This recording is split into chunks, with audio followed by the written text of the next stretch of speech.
The chapel smelled of fresh roses and polished wood, sunlight spilling through stained glass like a blessing. I gripped my bouquet, heart pounding with anticipation. I was about to marry the man I loved, the life I had dreamed of unfolding before me. Guests whispered softly, music swelled, and my steps carried me toward him, each one lighter than the last. Then it happened. My maid of honor, my closest friend, stood abruptly, eyes flashing, voice trembling yet sharp. "I'm pregnant," she announced. "With his child." Gasps shattered the air. The bouquet slipped from my hands. Time stopped. The music faltered. And in that single horrifying moment, my entire world shattered. The morning of my wedding arrived like any other day, yet nothing felt ordinary. Sunlight spilled through the curtains, warming the soft cream walls of my bedroom, and the faint scent of jasmine from the garden drifted in. I sat on the edge of the bed, fingers tracing the delicate lace of my gown, feeling each embroidered flower under my fingertips. My veil lay folded like a promise beside me, waiting. The reality that today I would walk down the aisle to marry the man I loved pressed against my chest with a sweet, nervous ache. My mother bustled around the room, adjusting the folds of my dress, smoothing stray hairs from my face, fussing over every last detail. "You look radiant, darling," she said, her voice soft but urgent. Her eyes, however, flickered briefly toward the small envelope on the vanity, something I hadn't noticed before. "This came for you," she said, handing it over with a careful smile. Inside was a bracelet, silver and delicate, engraved with my initials. I ran my fingers over it, feeling the cool metal pulse against my skin, and a warmth spread through my chest. It was a simple gesture, yet it reminded me that he had thought of me in the quiet moments, the small ones no one else could see. The scent of coffee drifted up from the kitchen where my father poured 2 mugs, humming softly to himself.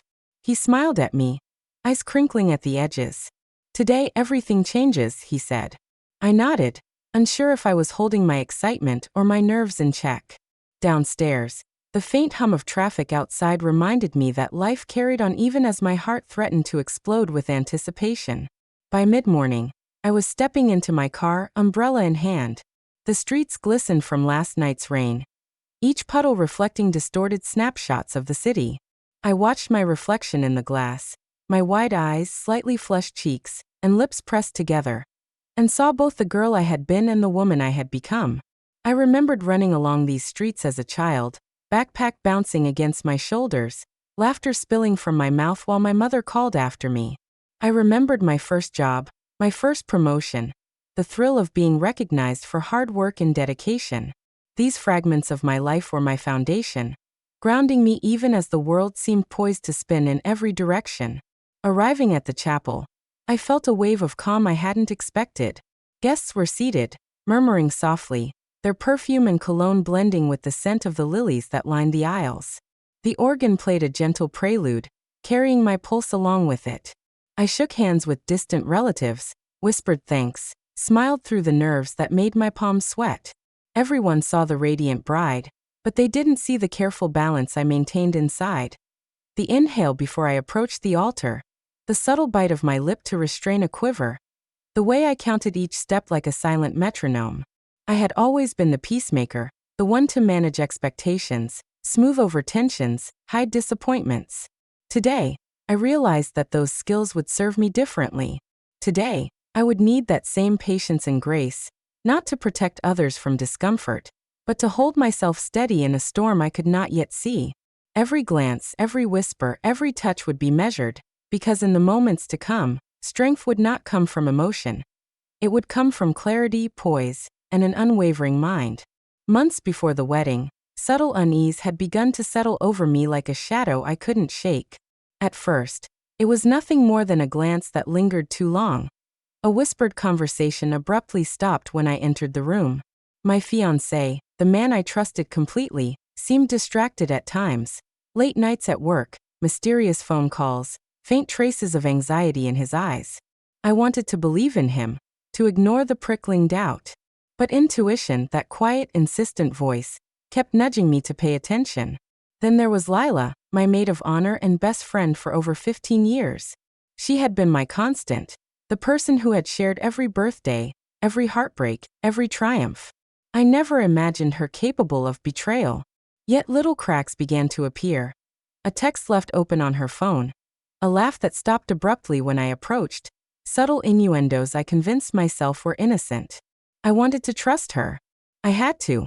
One evening, I accidentally glimpsed a conversation on his phone. A string of casual messages between him and Lila. Flirtatious, teasing, familiar in a way that made my stomach knot. I closed the phone immediately, telling myself it meant nothing, that perhaps I had misread tone and context. But the seed of doubt was planted, growing quietly into a gnawing ache in the pit of my stomach. Weeks passed. I noticed small changes. His hesitation when I mentioned wedding plans, Lila's offhand comments about her excitement for the future, and moments when I caught them exchanging private smiles. My mind began connecting tiny fragments I had deliberately ignored before. I remembered the unexpected dinner receipt I had found months ago, the one with 2 names I didn't recognize. I confronted him gently.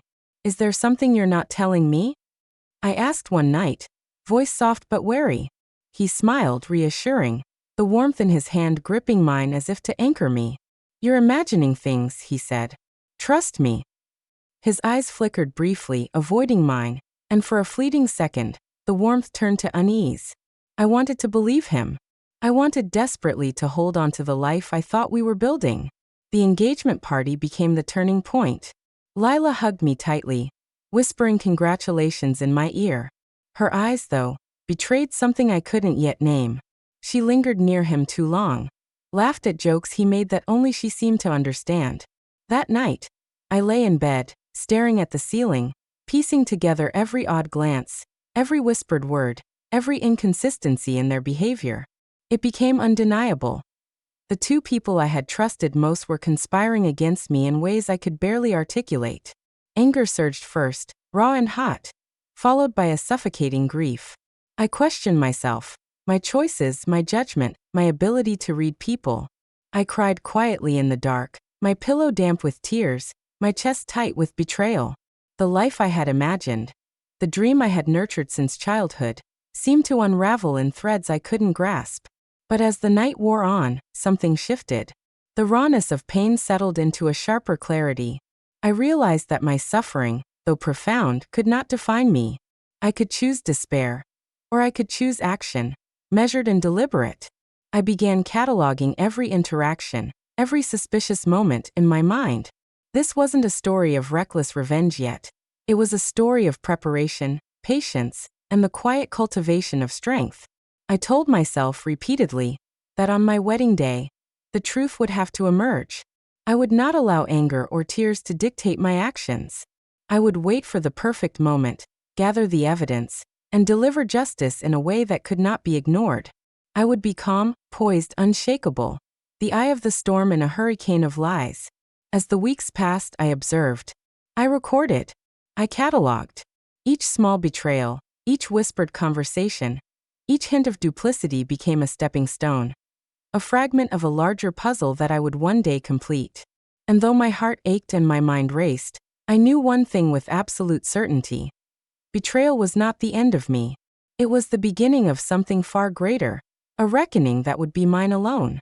The chapel was bright and warm, sunlight spilling through the stained glass windows, reflecting in patterns on the polished wooden floor. Guests whispered softly, the organ music swelling with each chord, carrying my heartbeat along with it. I stepped carefully down the aisle, bouquet clutched tightly, imagining his smile at the altar, our hands joining, our future unfolding. Every step felt weightless, and yet there was a tension beneath my excitement, a subtle tremor in the air I couldn't name. Then she stood. Lila, my maid of honor, my friend for 15 years, the woman I had trusted with my secrets, my dreams, my happiness. She straightened, took a breath, and turned to face the entire congregation. "I'm pregnant," she announced, voice trembling but piercing, commanding the room's attention. "With his child." The air cracked like ice. My bouquet slipped from my hands, petals scattering over the aisle. Gasps rose from the guests, whispers swelling into murmurs that reverberated off the walls. My mother's hand flew to her mouth, eyes wide.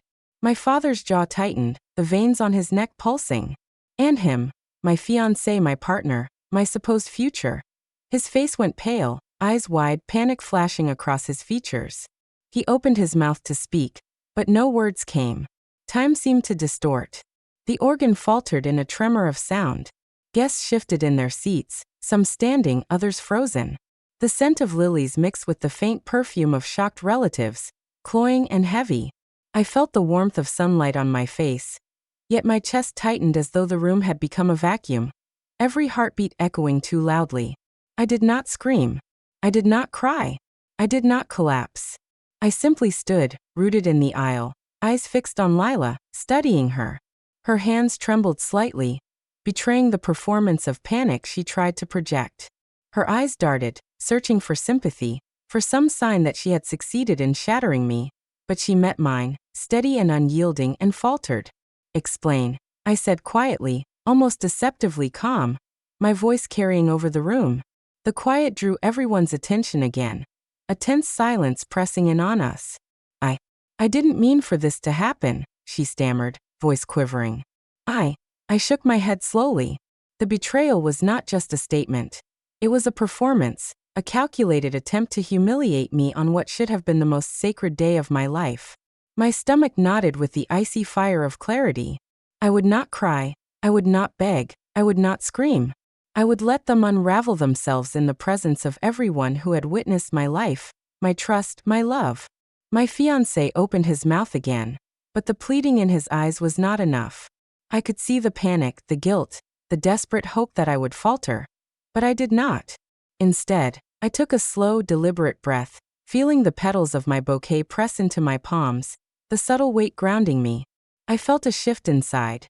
Grief and rage intertwined, but under them a sharpened resolve. I excused myself briefly, retreating to the restroom, locking the door behind me. My reflection stared back, wide eyes, lips pressed tight, a tremor threatening my hands. I pressed my palms to the cool sink, trying to anchor myself. The betrayal was staggering, more intimate and cruel than I could have imagined. And yet, beneath the shock, beneath the betrayal, I felt the first stirrings of control, of strategy, of the truth I would wield like a weapon. I realized then that my tears and panic were irrelevant. What mattered was clarity, composure, and precise action. The storm of emotion would not define me. I would endure it, observe it, and when the time was right, I would respond, not with reckless emotion but with cold, calculated truth that no one could deny. I left the restroom, taking a deep breath. The organ music continued, now hesitant, faltering, as if sensing the tension in the room. Guests' eyes lingered on me, curiosity and sympathy mingled with shock. I walked back to the aisle, shoulders squared, holding my bouquet like a shield. I would face this betrayal directly, but on my terms. Every step felt heavier than before, yet deliberate. Every gaze from the crowd was a reminder that my composure mattered more than their pity. The day that should have celebrated love had become a battlefield of deception.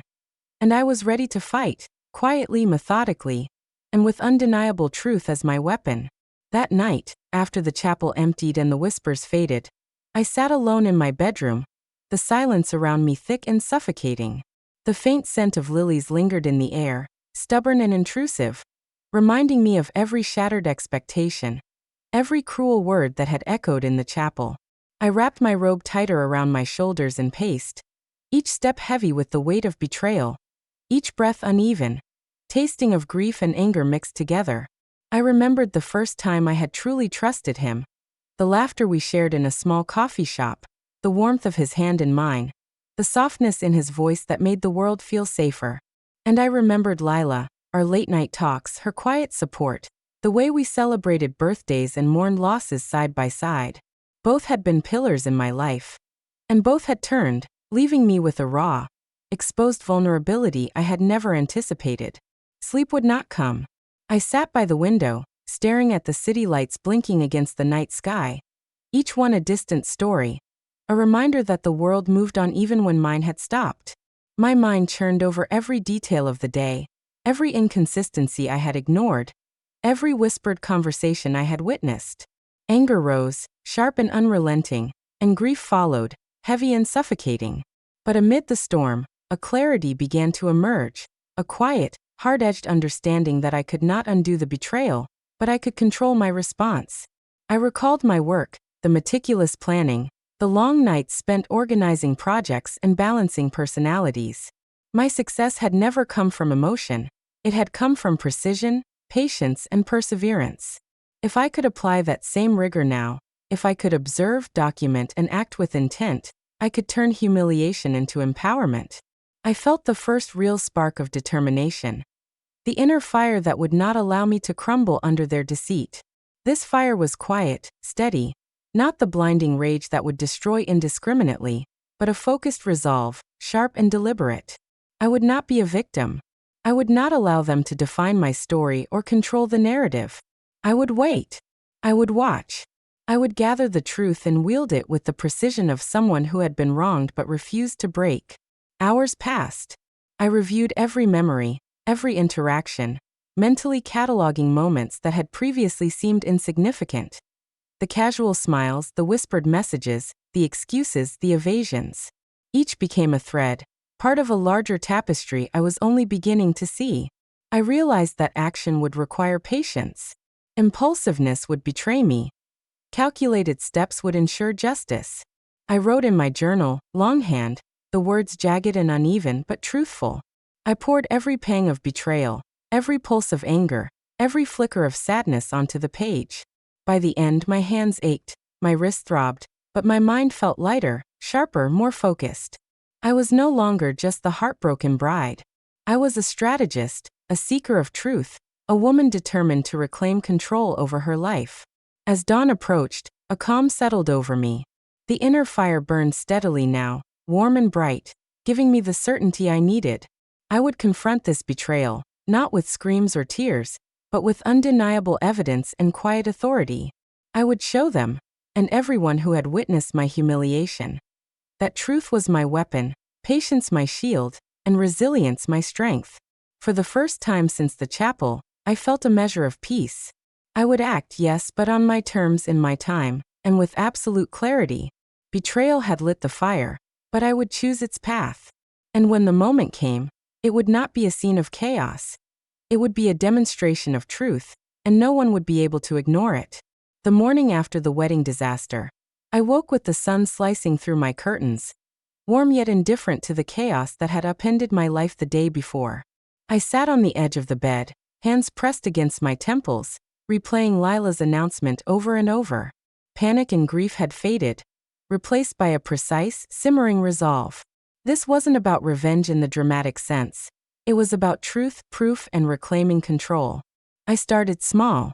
Every interaction from the past months was cataloged, documented mentally, then cross-referenced with old messages, emails, and receipts I had kept. I reconstructed timelines, verified locations, and noted inconsistencies. Every lie they had told became a breadcrumb in the story I was about to tell. It was tedious, exhausting work, but each step gave me clarity, and a sense of power I hadn't felt since the chapel.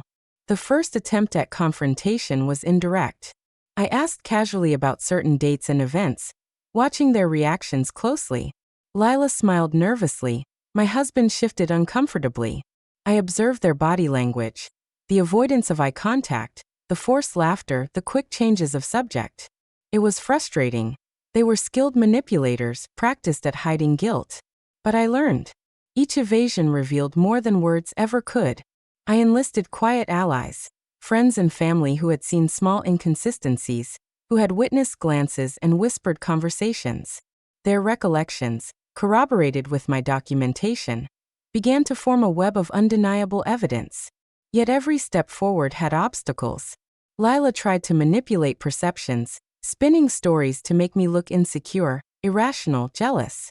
My husband pleaded, attempted charm, tried to convince everyone, including me, that misunderstandings had caused the chaos. But charm cannot withstand facts, and patience is often more powerful than persuasion. I turned to external resources. Legal advice, private verification, discreet inquiries. Every professional consultation added another layer of certainty. I learned, for instance, that the timing of her claims made her story impossible to be true. Medical evidence, corroborated with professionals' insights, would be key. I also began documenting their reactions publicly in subtle ways: photographs, messages, small interactions, each piece a thread in the tapestry of truth. Progress was slow, punctuated by setbacks. Lila tried to discredit my observations, planting seeds of doubt among mutual friends. My husband attempted to smooth over tensions, apologizing in ways that seemed genuine, but were only meant to deflect. I nearly faltered once, frustrated by the enormity of the task, exhausted from hours of cross-referencing, organizing, and verifying. I sat alone one night, staring at the ceiling, tempted to abandon the meticulous plan in favor of an emotional confrontation. But something steadied me: memory of the chapel, the bouquet slipping from my hands, the gasps of the guests. That moment demanded measured action, not impulsive emotion. I refined my approach. Every step was calculated. I categorized evidence: timelines, medical proof, eyewitness accounts, digital records. I created a folder for each piece, each interaction, each inconsistency. The mountain of information became my foundation, my armor, my silent army. I reviewed it daily, making sure nothing was overlooked, no thread left dangling. Slowly, the pieces fell into place. Small revelations accumulated. Lila's alibi for a key date contradicted verifiable evidence. My husband's explanations faltered under scrutiny. Witnesses confirmed what I already suspected. Each tiny confirmation strengthened my resolve, made me more precise, more deliberate. I learned to remain outwardly calm, even as my mind raced through hundreds of details at once. There were moments of doubt. Could I truly expose them publicly without collapsing under emotion? Would the truth be enough to undo the humiliation?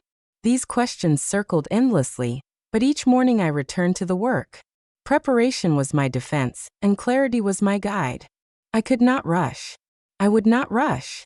The moment of revelation had to be perfect, calculated, undeniable, and quiet in its precision. By the time weeks had passed, the groundwork was complete. Every interaction, every lie, every claim, every manipulation had been traced, recorded, and verified. I could anticipate their reactions. I knew where they would falter, what truths they could not hide.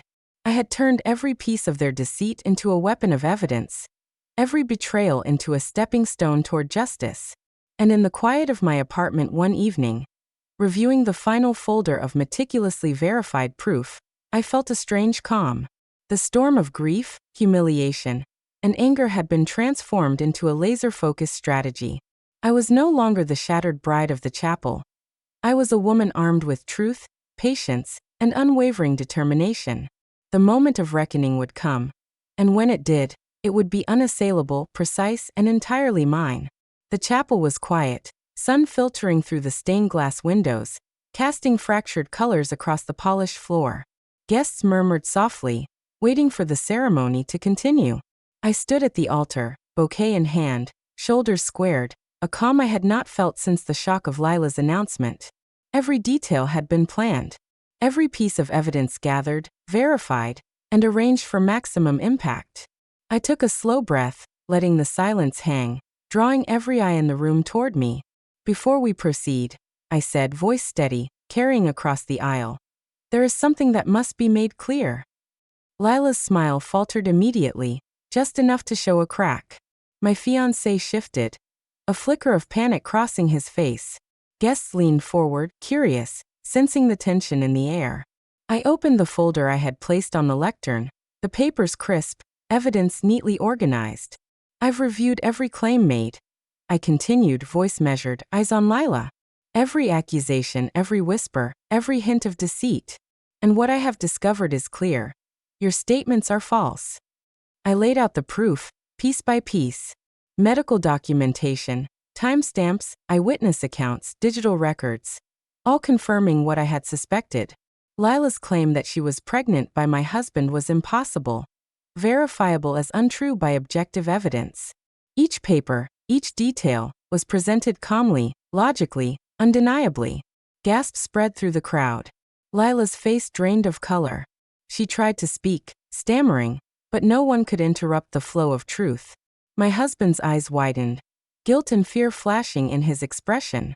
He opened his mouth as if to protest, but I held up my hand, letting the documents do the talking. Truth is not loud, nor does it need theatrics, I said softly, letting my words settle like a weight in the air. Evidence speaks for itself. I watched as the room absorbed every detail. Friends and family shifted uneasily, processing the betrayal and the proof. The carefully constructed web of lies that Lila had spun began to unravel visibly. She looked around desperately, searching for support, but there was none. My husband's shoulders slumped, realization settling over him that charm and denial could not undo what had been exposed. I did not raise my voice. I did not cry. I did not plead. I let the calm precision of the reveal speak louder than any emotion could. Each paper, each time-stamped message, each corroborated detail was a mirror reflecting their duplicity for all to see. Finally, I closed the folder and looked at them both. The truth is clear. Lies cannot withstand evidence. And betrayal, once exposed, has consequences. The chapel was silent for a heartbeat longer than seemed possible. Then murmurs spread like wildfire. Shocked disbelief, whispered acknowledgement of what had just occurred. Guests approached cautiously, expressing quiet support, admiration, even sympathy. I felt none of the old pain, only the steady warmth of control reclaimed. Lila stumbled backward, defeated, her attempt at manipulation shattered. My husband lowered his gaze, unable to meet mine, recognizing that trust, once broken, cannot be simply restored. And I stood there, unshaken, proof in hand, dignity intact, having transformed humiliation into undeniable authority. The rest of the ceremony proceeded quietly, no dramatic confrontations necessary. The air, though tense, was tempered by the clarity of truth. I walked down the aisle not as a victim, but as someone who had turned betrayal into empowerment, grief into strategy, and humiliation into triumph. By the time the ceremony concluded, I knew one thing with absolute certainty. I had faced the deepest betrayal, endured it, and emerged unbroken. The truth had spoken. The lies had been exposed. And I had reclaimed not just my wedding day, but my sense of self, dignity, and control. Days passed after the wedding, but the echoes of that chapel lingered in every corner of my life. Friends and family reached out, offering quiet support. Congratulations mingled with concern, each message a reminder that the storm had been seen and witnessed. I responded graciously, measuredly, aware that my words now carried weight. Not the trembling uncertainty of a betrayed bride, but the calm authority of someone who had endured and emerged intact. At home, I wandered through familiar spaces, noticing them anew. The sunlight catching the kitchen tiles, the hum of the refrigerator, the faint scent of jasmine from the garden. All reminders that life continued beyond betrayal, beyond public humiliation. I prepared tea carefully, savoring the warmth in my hands, the simple ritual grounding me. Each ordinary act was now infused with quiet significance. Small victories reclaimed control, the steady rhythm of a life restored. I reflected often on Lila and my husband, not with rage but with clarity. Betrayal had revealed character, exposed flaws, and forced me to confront uncomfortable truths. I realized that people often fail not out of malice alone, but from weakness, fear, or selfishness. Understanding this did not excuse their actions, but it allowed me to release the searing weight of anger that had gripped me. The fire had not gone out. It had transformed into a steady warmth, a source of strength rather than destruction. I spent time journaling again, this time not to plot but to process. Each word etched on the page was a meditation, a recognition of my resilience. I noted moments of doubt and fear, but paired them with acknowledgments of courage and perseverance. I wrote of the calmness I had discovered in confronting lies, the clarity of thought I had nurtured in sleepless nights, and the dignity I had reclaimed. It became a mirror reflecting not the pain of betrayal, but the growth it had catalyzed. One afternoon, I walked through the garden barefoot, feeling the grass cool beneath my feet. The breeze carried the faint scent of roses, mingling with the lingering sweetness of lavender. I paused by the stone bench where I had once confided in Lila, letting my hand brush against its weathered surface. It no longer felt like a place of trust betrayed, but a landmark of lessons learned, a reminder that resilience grows in spaces where pain has once taken root. Visitors came occasionally, friends who had witnessed the wedding disaster. They marveled at my composure, the subtle glow of someone who had reclaimed agency. Their admiration was touching, yet it was secondary. What mattered most was the quiet understanding within myself that dignity is not given, but claimed, that strength is not loud, but steady, that truth, once wielded with clarity, has a power no lie can match. I returned to work, to routines I had once taken for granted. Tasks that had seemed mundane now carried subtle significance. Each completed project a testament to focus and control. My colleagues noticed the difference, a calm decisiveness, a quiet authority, a resilience that radiated not in words but in action. I realized that revenge had not been dramatic confrontation, but reclamation. Of time, of trust in myself, of the narrative of my life. In private moments, I sometimes revisited memories of laughter, of dreams, of imagined futures that had been interrupted. But instead of sorrow, these reflections brought perspective. They reminded me that life is layered, that pain can coexist with growth, that betrayal can catalyze a strength previously untapped. I no longer feared the shadows cast by others' actions. I had learned to step into the light on my own terms. By the end of those weeks, a new rhythm settled over my life. I moved with purpose, spoke with clarity, and carried the quiet knowledge that I had faced one of the deepest forms of betrayal, and survived not just intact, but stronger, wiser, and undeniably myself. The storm of that day had passed, leaving in its wake not ruin, but the steady, luminous power of resilience. Sitting by the window one evening, I watched the city lights flicker like distant stars, each one holding its own story, its own struggle. I thought about the chapel, the bouquet slipping from my hands, the gasps of the guests, the moment when betrayal had felt like the end of everything I believed in. And yet, here I was months later, calm, grounded, and unbroken.